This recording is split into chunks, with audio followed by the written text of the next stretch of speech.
এইটো খুব বেয়া খবৰ, দুৰ্ভাগ্যজনক খবৰ যে অসমৰ শ্ৰমিকে আকৌ এবাৰ মেঘালয়ৰ কয়লা খনিত কাম কৰিবলৈ গৈ মৃত্যুবৰণ কৰিবলগীয়া হৈছে। ইয়াৰ কিছুদিনৰ আগত আমি আমাৰ উত্তৰ কাছাৰত কয়লা খনিত মৃত্যু হোৱা শ্ৰমিকৰ খবৰ পাইছিলোঁ। লিডু আৰু মাৰ্ঘেৰিটাত সঘনে এনেকুৱা কয়লা খনিত শ্ৰমিকৰ মৃত্যু ঘটি থাকে। মেঘালয়ত এইবাৰ একেলগে 10জন শ্ৰমিকে কয়লা খনিত মৃত্যুবৰণ কৰিবলগীয়া ঘটনাটো অতি দুখজনক। আমি এই ঘটনাটোৰ কাৰণে ৰাইজৰ দলৰ তৰফৰ পৰা দুখ প্ৰকাশ কৰিছোঁ। আমি শোকসন্তপ্ত পৰিয়ালবৰ্গলৈ সমবেদনা জ্ঞাপন কৰিছোঁ আৰু অসম চৰকাৰৰ ওচৰত দাবী জনাইছোঁ যে চৰকাৰে অনতি বিলম্বে অলপো দেৰি নকৰাকৈ চৰকাৰে কয়লা খনিৰ শ্ৰমিকসকলক উদ্ধাৰ কৰাৰ ব্যৱস্থা কৰিব লাগে। বাকী যিসকল ৰৈ আছে আৰু মৃতকৰ পৰিয়ালবিলাক মৃতকসকলক অসমলৈ অনাৰ ব্যৱস্থা কৰিব লাগে আৰু প্ৰত্যেকটো মৃতকৰ পৰিয়ালক অতি কমেও 20 লাখ টকাকৈ ক্ষতিপূৰণ দিব লাগে। এই দাবী আমি উত্থাপন কৰিছোঁ।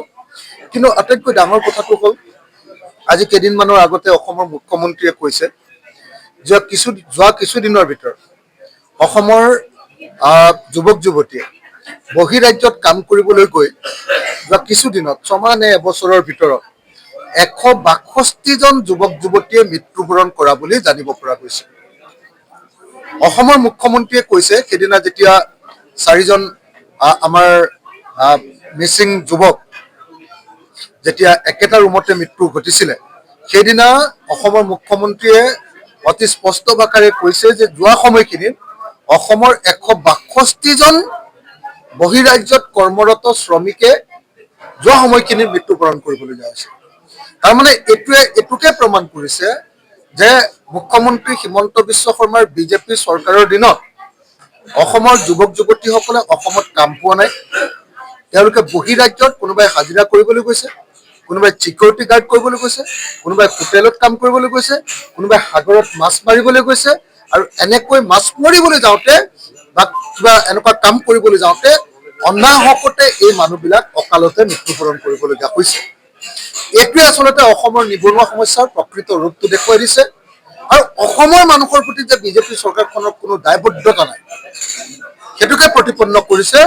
বহিৰাজ্যত কৰ্মৰত প্ৰত্যেকজন নাগৰিকৰ কাৰণে তেওঁলোকৰ সুৰক্ষা, তেওঁলোকৰ চিকিউৰিটি, তেওঁলোকৰ নিৰাপত্তা, তেওঁলোকে যদি কিবা অসুবিধা হয় তেওঁলোকক ঘূৰাই অনাৰ ব্যৱস্থা, এই আটাইবিলাকৰ কাৰণে প্ৰত্যেকজন বহিৰাজ্যত কৰ্মৰত শ্ৰমিক কৰ্মচাৰীক অসম চৰকাৰে ৰেজিষ্টাৰ কৰাৰ ব্যৱস্থা কৰিব লাগে। এখন আইন আনি বহিৰাজ্যত কাম কৰি থকা শ্ৰমিকসকলৰ নিৰাপত্তাৰ দিশটো চোৱা চিতা কৰিবৰ কাৰণে এখন নতুন আইন আনিবৰ কাৰণে মই চৰকাৰৰ ওচৰত দাবী উত্থাপন কৰিছোঁ। আজিৰ দিনটোত অসমত 3 ফালৰ পৰা কয়লাৰ চিণ্ডিকেট চলি থকা আমি দেখিবলৈ পাইছোঁ।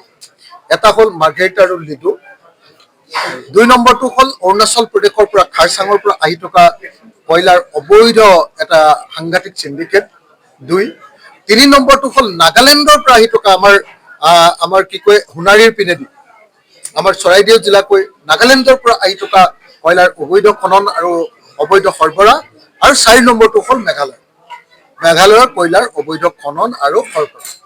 গতিকে 4 ধৰণৰ কয়লাৰ অবৈধ খনন, অবৈধ চিণ্ডিকেট ৰাজ আৰু অসমৰ ভিতৰতে আকৌ আমাৰ কাৰ্বি আংলং আৰু উত্তৰ কাছাৰ, লিডু মাৰ্ঘেৰিটাৰ উপৰিও কাৰ্বি আংলং আৰু উত্তৰ কাছাৰ এইবিলাকতো কয়লাৰ অবৈধ খনন, অবৈধ কাৰবাৰ, ব্যৱসায়, সৰবৰাহ এইবিলাক চলি আছে আৰু এইটো সম্পূৰ্ণৰূপে হিমন্ত বিশ্ব শৰ্মাই এই চিণ্ডিকেটটো চলাই আছে।